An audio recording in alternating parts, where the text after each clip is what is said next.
Seja bem-vindo ao Eclésia Talkcast. Aqui nós acreditamos que a igreja não é o lugar para onde vamos, mas um povo ao qual pertencemos. Nosso propósito é fortalecer a sua fé, edificar famílias e inspirar pessoas a serem verdadeiros discípulos de Jesus. Hoje eu tenho muita alegria de receber um amigo, um esposo, um pai de duas bênçãos, um comunicador aí, o editor de vídeo, ele também faz design, alguém que há cerca de 20 anos tem servido ao Senhor com muita dedicação, especialmente através desse momento do Ministério de Ensino. Antes que alguém pergunte, ele é botafoguense, então já sabemos que ele entende bem o que é perseverar na fé. Recebo com muito carinho meu convidado, Kevin Braz. Deus abençoe, meu brother. Muito obrigado. Obrigado por você estar aí com a gente. É um prazer estar aqui com você, né? Com essa galera bonita aí. Espero que seja uma conversa produtiva, que a gente possa produzir alguma coisa que edifique realmente a vida de alguém. Amém. Eu queria uma curiosidade, Kevin. Você trabalha com imagem e comunicação, né? Qual a sua opinião? O melhor editor da vida? Somos nós ou é Deus? Sem dúvida é Deus, né? A nossa edição é com muita falha, né?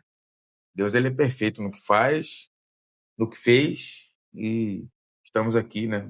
Não somos perfeitos porque somos pecadores, né?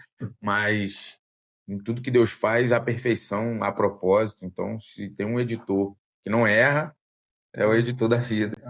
Amém. Kevin, aqui no Eclésia Talkcast, fazemos aqui algumas perguntas que representam a essência do nosso projeto. E uma das primeiras perguntas, até conversei com você sobre isso, é como é que foi o seu encontro com Jesus e como é que isso mudou a sua vida desde então, desse encontro que você teve com Jesus? O meu encontro com Jesus foi há muito tempo atrás, né? O meu encontro verdadeiro com Jesus, né? Você fez parte um pouco disso, né? Eu fui criado na igreja, né? Desde os meus 2 anos de idade, mas né, naquela fase da adolescência ali que a gente acha que sabe das coisas, eu acabei me afastando. Mas o fato de eu ter sido criado na igreja não quis dizer que eu tinha aceitado Jesus. Né? E aí, tem uma diferença, né? Depois de um tempo, né, ali fora, né, tive a oportunidade de me juntar a algumas pessoas, né? Você era uma delas, fazia parte ali de uma galera, né, na época, nossa Arena Jovem, né? Então, foi ali que realmente começou a acender de novo dentro de mim o desejo, né, de voltar para os caminhos do Senhor. E aí eu tive um encontro verdadeiro com Jesus ali, né? Porque aí foi um ato espontâneo, né? Não foi nada forçado, foi uma coisa que eu decidi. Então, assim, naquele momento, né, eu comecei a me interessar pelas coisas do Senhor, comecei a me interessar por fazer a obra do Senhor, né? Mas aí ainda teve um período ali, né, de amadurecimento. De amadurecimento, teve um período ali que as coisas começaram a acontecer e eu comecei a entender. Me batizei naquela época, né, com o pastor André, né? Falecido pastor André, né? Um cara que ensinou muita coisa pra gente. A galera era muito leve, né? Servir era muito leve com ele lá. Eu lembro que pra mim, servir ali era um ato de prazer mesmo. Né? De estar ali com a gente. É verdade. E esse foi o seu primeiro contato com a igreja? Não, você já teve contato com a igreja quando era criança? Sim, quando eu era criança eu tive contato, mas é aquele contato de você frequentar porque o seu pai frequenta, sua mãe frequenta. Então, assim, é lógico que isso fez com que eu tivesse essa essência, né? Porque, querendo ou não, você indo por acompanhar os pais ou por ser obrigado ou não, ali o Senhor também vai trabalhando na tua vida, no seu subconsciente, as coisas começam a acontecer, você observa, você percebe, e aquilo fica em você, não sai de você, independente de qualquer coisa, né? Aquilo, dentro de mim existia algo que foi criado nesses momentos. E a sua vida, você acredita que ela dá um start enquanto a vida com Deus, depois desse momento lá na Sara, quando você era mais velho, ou mais velho depois você teve outro momento que teve... Eu lembro que você foi criado, aí teve esse momento dessa nossa terra e ficou um tempo meio flutuando, né? E depois, quando a gente se encontrou de novo, você já estava envolvido com a igreja. Na verdade, depois desse período em que eu realmente conheci ali o que era Jesus, né? Me batizei. Depois de um tempo, né, eu me afastei de novo. Então, eu acabei, nesse período, tive minha filha, né? Então, assim, fui pai muito cedo, né? Casou cedo. Tive uma experiência cedo em questão de família, né? De ser pai, né? Trabalhava em casei. 2, 3 lugares. Né? Exatamente. Então, assim, isso acabou me esfriando um pouco, porque não tinha aquela base mesmo, né, de um cristão, aquela base que sustenta a gente. A cabeça da gente nessa idade é muito vasta de muita coisa. E aí acabei me perdendo um pouco, me afastei da igreja, me afastei de Jesus. E aí, depois de um tempo, é, o Senhor sempre ficava me chamando, me incomodando, né? E aí começaram a acontecer algumas coisas na minha vida, né, que fizeram com que eu parasse para pensar no que eu estava fazendo e no chamado que o Senhor já tinha colocado diante de mim.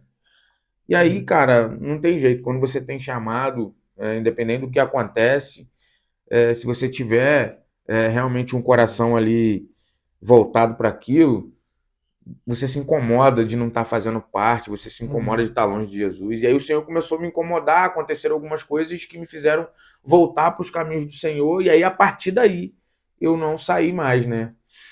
Assim, eu conhecendo você, eu sempre vi que Deus tinha uma obra muito grande nessa questão da comunicação. Você sempre foi um cara muito comunicativo, né? E dentro disso, qual foi o start assim do seu ministério na igreja de servir? Foi logo depois que você já estava casado, já tinha sua filha, né? Pelo que você falou. E assim, foi quando? Você tem um momento assim que te marcou? Alguém que te... Uma palavra que lançaram no seu coração ou alguma coisa que te marcou? O que me fez dar o start, né, nisso, né, eu sempre tinha, né, muitas pessoas falando, né, a respeito do que Deus tinha para fazer na minha vida, de como seria feito e tal. Mas é aquela história, né? Quando a gente tem alguma coisa que Deus direciona, a gente às vezes fica sempre esperando acontecer. E a gente não se prepara para aquilo, a gente não busca, porque Deus já falou que vai fazer, então a gente fica meio que, né, na inércia ali e nada acontece. Mas a partir do momento em que eu me mudei, tive que mudar de igreja e as coisas estavam começando a esfriar de novo. Eu fiz um propósito com Deus, falei assim, eu não quero voltar para o tempo antigo. Eu quero avançar, eu não aguento mais, né, na minha vida ter que ficar retornando, retrocedendo. Eu preciso avançar.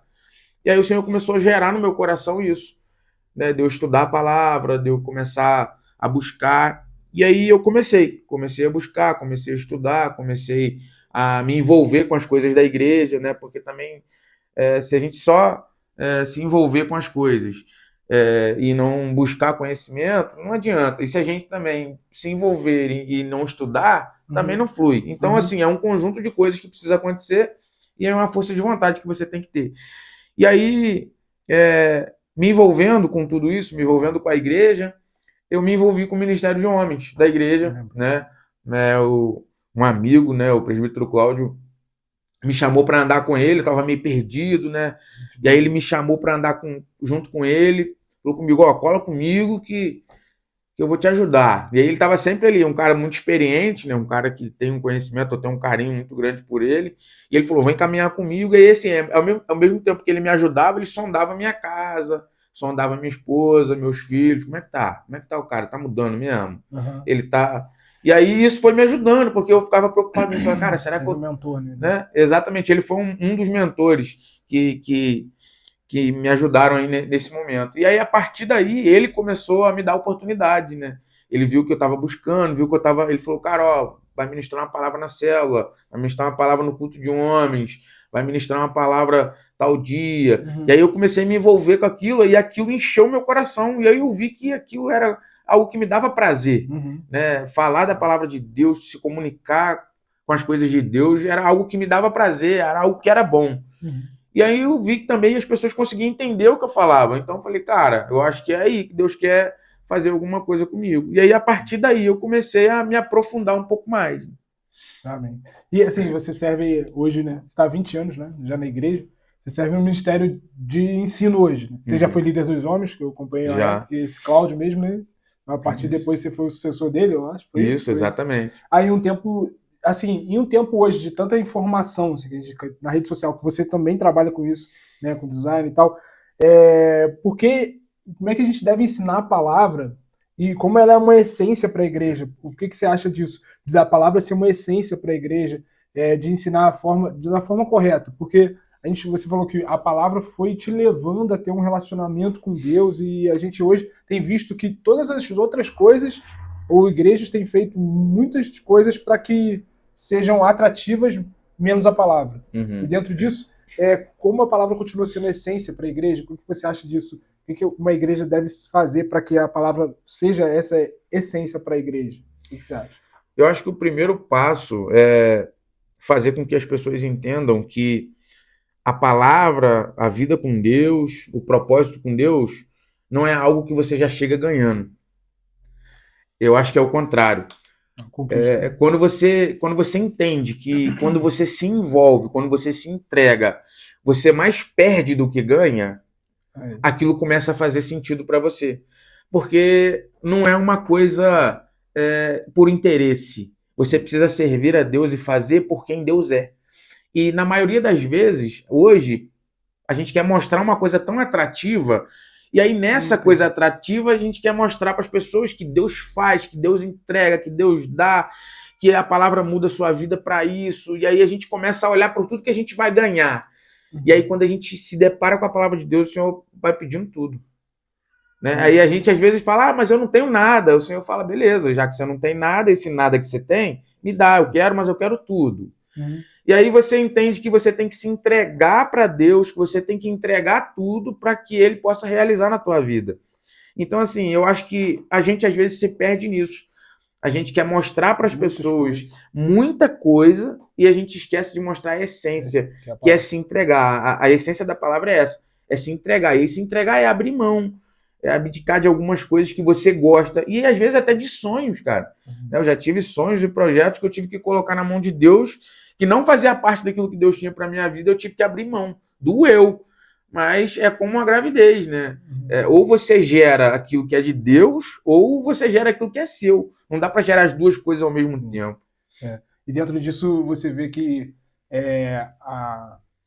você acaba, as informações, as opiniões hoje formadas no alheio, né? Fora da igreja, quer moldar algo que você quer sempre mais e mais, e você acaba perdendo a essência da palavra, porque é a palavra que te gerou isso, né? A palavra de Deus que te gerou isso. Não foi, claro, que através da vida dos seus pastores, das pessoas, mas a palavra que gerou esse entendimento, e como é necessário, é essencial a palavra ser corretamente explanada para hoje. Senão, se você fica só com a parte, né?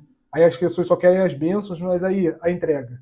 É dentro disso que a gente acredita, né? E, mano, e a igreja para você? O que é igreja? A igreja para você? A igreja para mim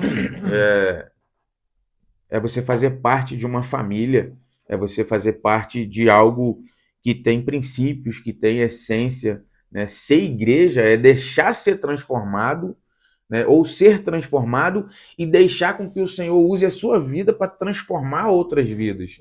Então isso é ser igreja, é você entender que você chegou de um jeito, vai ser moldado, mas vai chegar alguém do mesmo jeito que você chegou e você vai ser o canal para essa pessoa ser transformada também, né? Amém. Você é hoje esposo, né, da Thaís, pai de 2 filhos, também trabalha, tem o seu trabalho aí na área criativa, também tem os outros trabalhos. Como é que você procura assim equilibrar família, trabalho, vida espiritual, sem negligenciar nenhuma dessas áreas, assim, como é que você consegue administrar a sua vida ordinária mesmo? Cara, hoje a gente sempre fala que não tem tempo para muita coisa, porque o dia é corrido. E realmente, né, se a gente piscar, né, a hora passou e você de repente não vê nada, não faz nada, né? E assim, eu procuro dividir o meu tempo, né, baseado nas prioridades que eu tenho. Então, assim, quando a palavra de Deus não é uma prioridade, eu não vou ter tempo para ela. Quando a minha família não é prioridade, eu não vou ter tempo para ela. Então, assim, eu preciso dividir essas coisas e colocar o que é prioridade. Porque vão existir coisas que eu vou gostar, mas não é prioridade, então eu vou ter que abrir mão. Então, eu procuro separar um tempo para eu poder estudar, para eu poder me dedicar, para eu poder me preparar. E, assim, não é uma coisa... Eu não faço isso uma rotina que todo dia é o mesmo jeito. Ah, não, todo dia, esse horário eu sento para ler, para fazer um devocional. Não, eu não faço isso. Eu preciso sentir um momento. Então, assim, tem dias que eu levanto de manhã e eu tenho tempo para poder estudar a palavra. Então eu não faço outra coisa, eu aproveito aquele momento, um momento mais tranquilo, um momento que eu estou às vezes mais sozinho, e eu estudo a palavra, né? Até porque quando a gente começa a estudar a palavra e começa a ter essas funções de você aplicar, de você ministrar, você acaba às vezes ficando até meio doido, né? Tem gente que não entende. Então assim, às vezes eu prego em casa sozinho, né?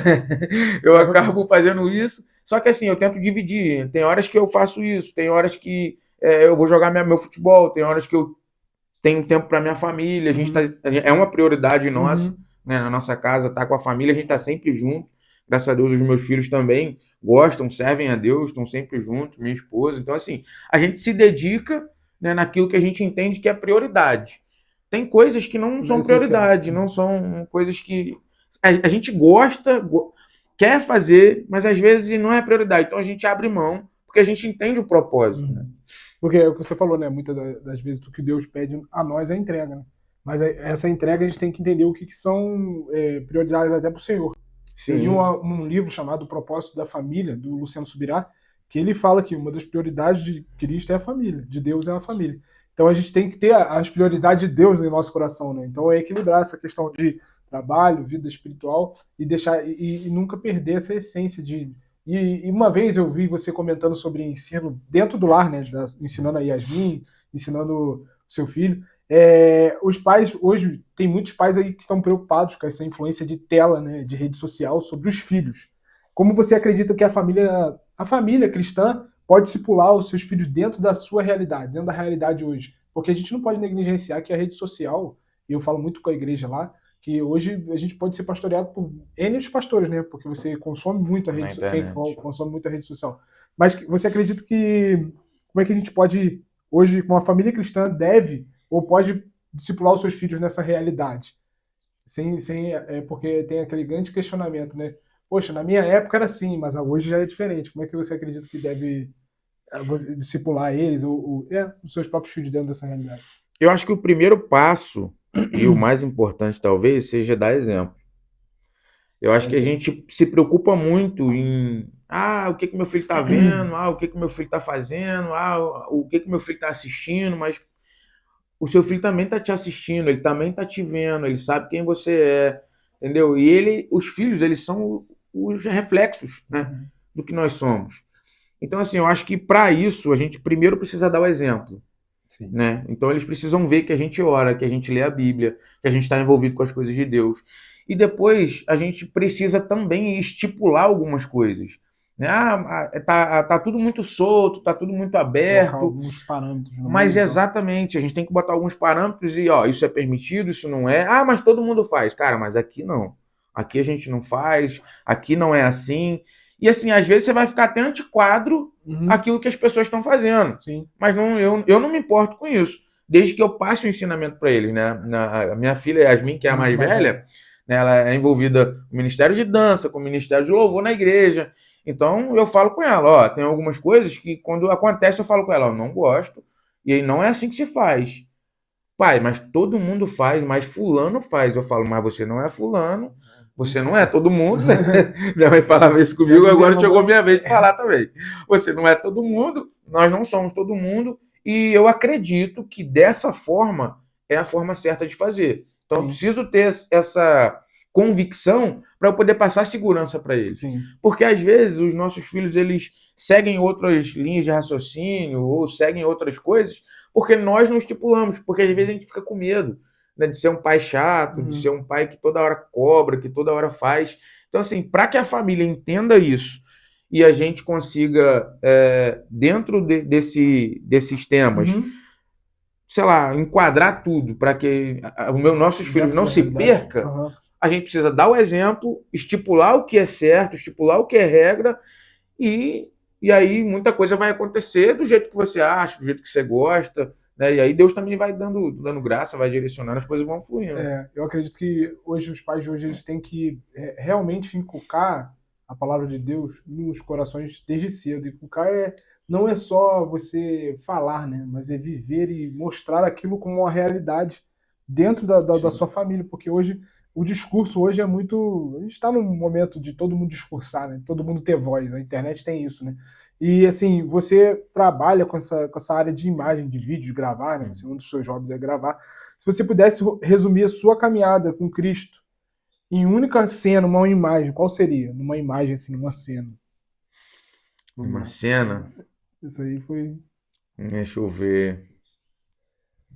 Eu acho que se eu pudesse, se eu tivesse que tirar um takezinho, né? Corte. Um cortezinho, né? Eu tiraria os cortes atuais, né? Do momento em que a minha família vive, de estar todo Glória mundo a Deus. envolvido. Então, assim, o corte que de repente eu tiraria para salvar, né? O take que eu tiraria para salvar Vocês estão vivendo hoje. seria o que a gente está vivendo hoje, porque assim, a minha esposa é envolvida, eu sou envolvido, a minha filha, o meu filho. Então, assim, tá todo mundo participando daquilo que nós acreditamos que é essencial para se ter uma vida com Jesus, né? Para se ter uma vida com Cristo, para se ter uma vida digna.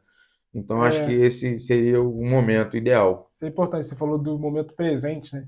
Às vezes a gente fica com saudosismo, olhando, não, aquela época que eu vivi isso, que eu vivi aquilo, até pode ter sido bom, naquele primeiro amor, naquela situação, mas, poxa, os momentos presentes, se esforçar para viver o que Deus tem pra gente hoje, isso eu acho que é o principal. E esses 20 anos que você está servindo ao Senhor, na caminhada, qual a principal lição que te ensinou a você permanecer fiel, mesmo nos tempos difíceis? Eu sei que você passou por algumas situações complicadas, mas qual é a sua maior lição que você tirou assim, nesses 20 anos de caminhada aí com Cristo aí? Cara, eu ouvi uma coisa uma vez que fez sentido para mim, principalmente pro momento que eu tava vivendo, né? E eu não lembro nem onde eu ouvi isso, mas eu ouvi e fez sentido para mim, eu guardei isso para minha vida.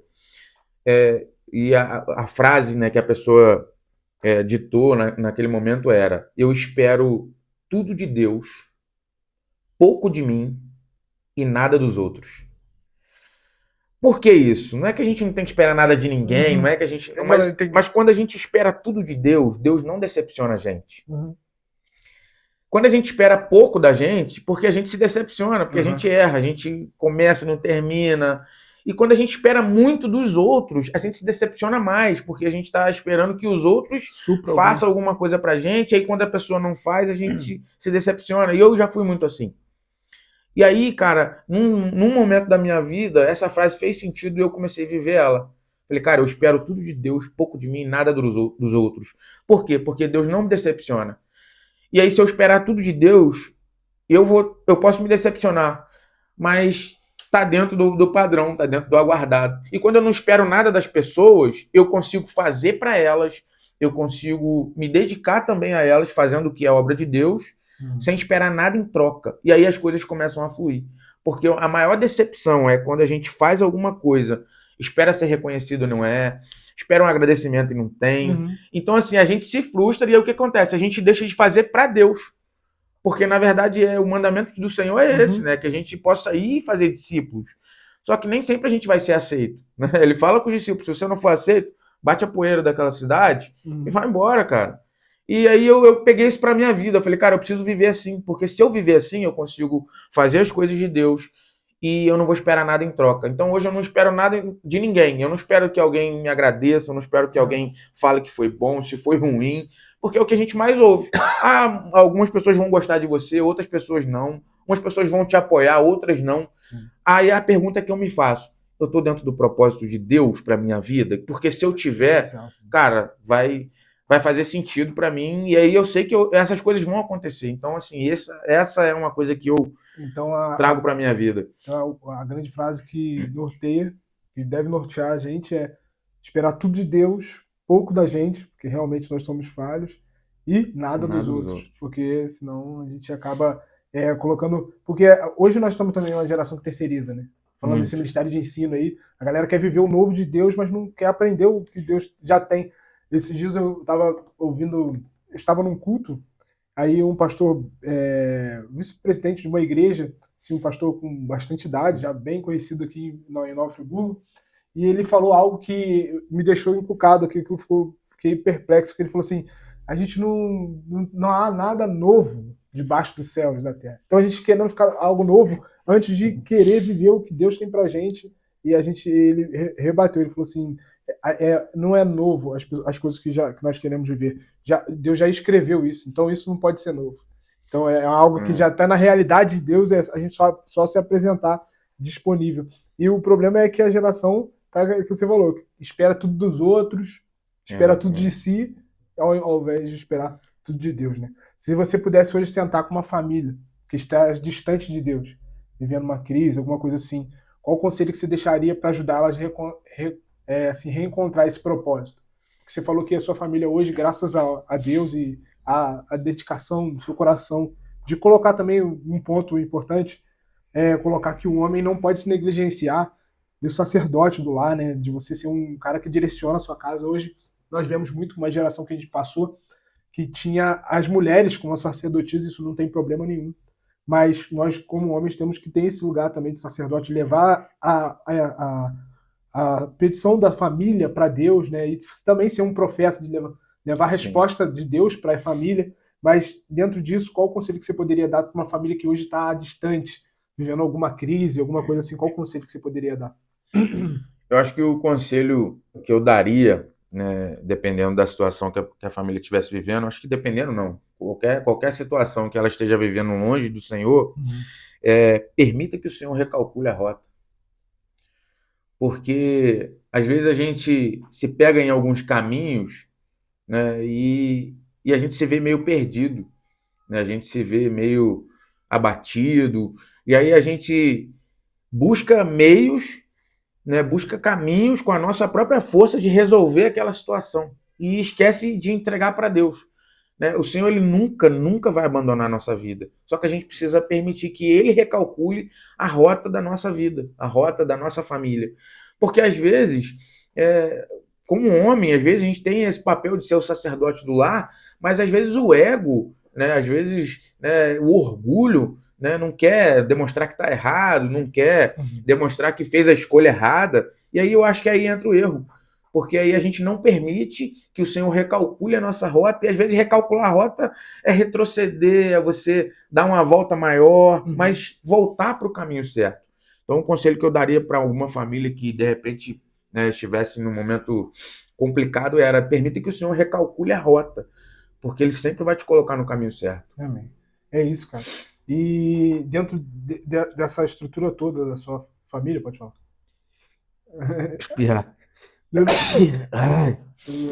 Dentro dessa estrutura toda, a gente entende que Deus sempre tem um plano, um objetivo, e ele tem um propósito com a gente, né?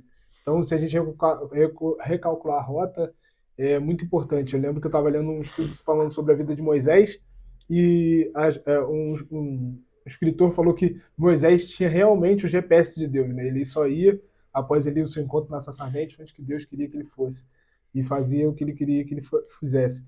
E dentro disso, da nossa vida, cara, é realmente isso, né? A gente tentar conectar o nosso GPS, a nossa rota ao Senhor Jesus. Cara, muito obrigado, tá, Kevin, pela compartilhar um pouco da sua história, abrir o seu coração. É muito rápido, né? Já passou um tempinho.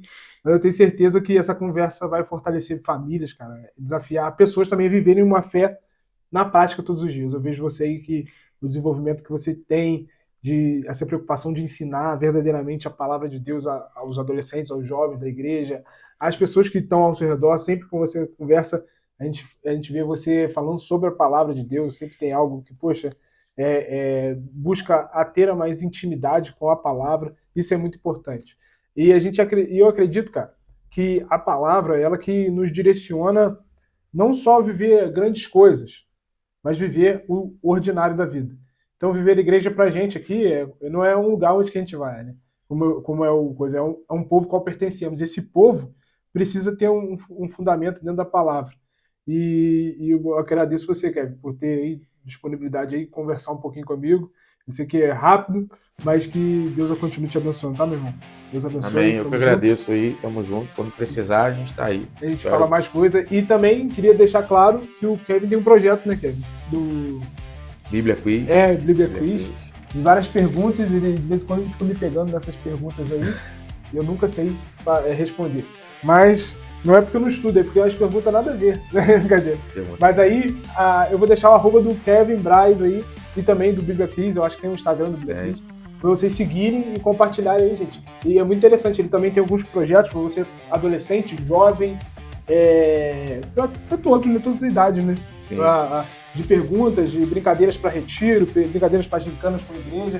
Então, gente, você siga lá o Kevin, siga lá Bíblia Crise, Deus abençoe. Este episódio fale ao seu coração e compartilhe com alguém, em nome de Jesus. Inscreva-se nesse canal e faça parte dessa missão de anunciar Cristo. Nós nos vemos no próximo episódio da Eclésia Talkcast. Deus abençoe vocês. Então, Talkcast não é um lugar para onde vamos, e mais uma igreja ou um povo ao qual pertencemos. Deus abençoe e tamo junto. Valeu. Obrigado. Valeu.